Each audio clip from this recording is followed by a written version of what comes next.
আপনার সময়টা কিন্তু নষ্ট করতে পারেন। আড্ডা দিয়ে দুষ্টামি করে, খেলাধুলা করে, প্রেম করে, প্রীতি করে, সকল কিছু করে আপনি করতে পারেন। আমি আমার এগোতেই দূরে ছিলাম, দূরে থেকে শুধু একটা প্রতিষ্ঠানের সাথে আমার সময়টাকে বিনিয়োগ করছি। লেখাপড়া ঠিক ছিল, আমার প্রতিষ্ঠানের সময়টা বিনিয়োগ হয়েছে, আর বিনিয়োগ হওয়ার কারণে আজকে আমার এই পরিবর্তন হয়ে গিয়েছে। কিন্তু আমার পাশে যারা বন্ধু ছিল তারা এখনো লেখাপড়া আছে, লেখাপড়া শেষ করে চাকরি লেগে যাবে, কিন্তু আল্লাহ ভালো ওইটা রাখবে না। কারণ এই মাসে ভালো একটা হ্যান্ডসাম ইনকাম এই মাসে আমার আসছে, ভালো একটা ইনকাম আসছে, প্রত্যেক মাসে আসতেছে এবং ভালো চলাফেরা করতে পারছি নিয়ে এদিকে সাপোর্ট করতে পারতেছি।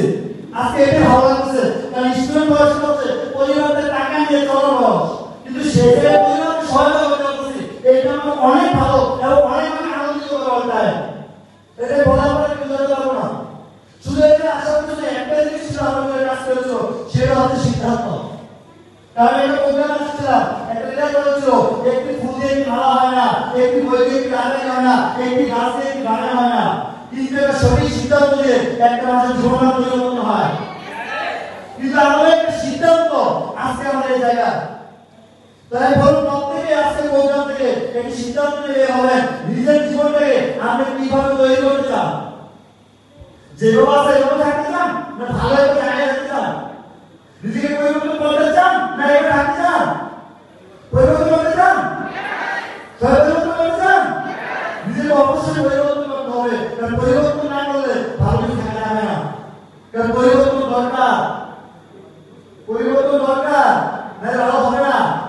কারণ আমাদের দৃষ্টিভঙ্গি যদি পরিবর্তন না হয় আমরা জীবন উন্নতি করতে পারবো না। কারণ দৃষ্টিভঙ্গি পাল্টালে আমার জীবনটা পরিবর্তন হবে। কারণ দৃষ্টিভঙ্গির মধ্যে কি আছে, ফেসবুক, ভিডিও, ইউটিউব, এগুলো আমাদের দৃষ্টিভঙ্গি আছে, এগুলো ছাড়া কিছুই বুঝি না। এই জায়গাটা বের হতে হবে, বের হয়ে এসে আমার ভালো একটা ব্রাইট ফিউচার আমাকে তৈরি করতে হবে, তৈরি করে নিজের সর্বোচ্চ জায়গায় আমাকে নিতে হবে। তাই বলবো লাস্ট একটি কথা, সবাই সিদ্ধান্ত নেন, সিদ্ধান্ত নিয়ে নিজের লাইফকে সুন্দরভাবে তৈরি করেন। সিদ্ধান্ত বিকল্প কোনো কিছু নাই। লাস্ট থেকে গল্প বলতেছি, গল্পটি হচ্ছে দুই বন্ধু, দুষ্ট বন্ধু। এক বন্ধু আরেক বন্ধুকে বলছে, বন্ধু আমার অনেক স্বপ্ন, আমি অনেক কিছু করতে চাই। তো বন্ধু কি করতে চাস? তো বন্ধু আমার স্বপ্ন আমি কোটি টাকার মালিক হইতে চাই। কি হইতে চাই? কোটি টাকার মালিক। তো বন্ধু এটা কেমনে সম্ভব? এটাকে চাইলে কি সম্ভব নাকি? কোন সম্ভব? কিভাবে? যদি কোটি টাকার একটা লটারি ধরে ফেলি, যে কোটি টাকার লটারিটা লেগে যায় তাহলে আমি কি কোটিপতি হয়ে যাবো, ঠিক কিনা? অনেক বন্ধু বন্ধু কোটিপতি লটারিটা আমরা ভাগ্যে কেন লাগবো? অনেকেই তো আছে, কোনো আমাদের ভাগ্যে লাগবো কেন? কারণ আল্লাহকে সন্তুষ্ট করে ফেলবো। কিভাবে?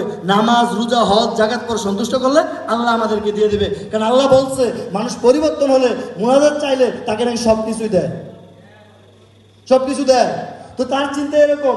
তো দুই বন্ধু নামাজ, রোজা, হজ, জাকাত পালন করতেছে প্রায় 20 থেকে 25 বছর, কিন্তু দুই বন্ধু একই সাথে মারা যায়। কিন্তু এক বন্ধুও কোটিপতি হইতে পারে নাই। পরবারে কথা হচ্ছে আল্লাহর সাথে, আল্লাহ আমরা তোমার কাছে শুধু কোটিপতি হতে চেয়েছিলাম, বাট আমাদের স্বপ্ন তো ফিল আপ করো নাই, আমার টার্গেট তো ফিল আপ হয় নাই। কোন না হয় নাই। কিন্তু কেন হয় নাই? কারণ তোমরা যে লটারি ধরবার কথা ছিল, তোমরা লটারিটাই কিনো না। তো লটারি যদি না কিনো তুমি কিভাবে হবে? তো আমরা এখানে অনেকেই বসা আছি, জীবনে অনেক উন্নতি করতে চাই, ভালো জায়গায় যেতে চাই, কিন্তু আমাদের লটারিটা হচ্ছে আমাদের সিদ্ধান্ত, যে সিদ্ধান্তটা আমরা অনেকে নিতে পারি না, যার কারণে ভালো জায়গায় যেতে পারি না।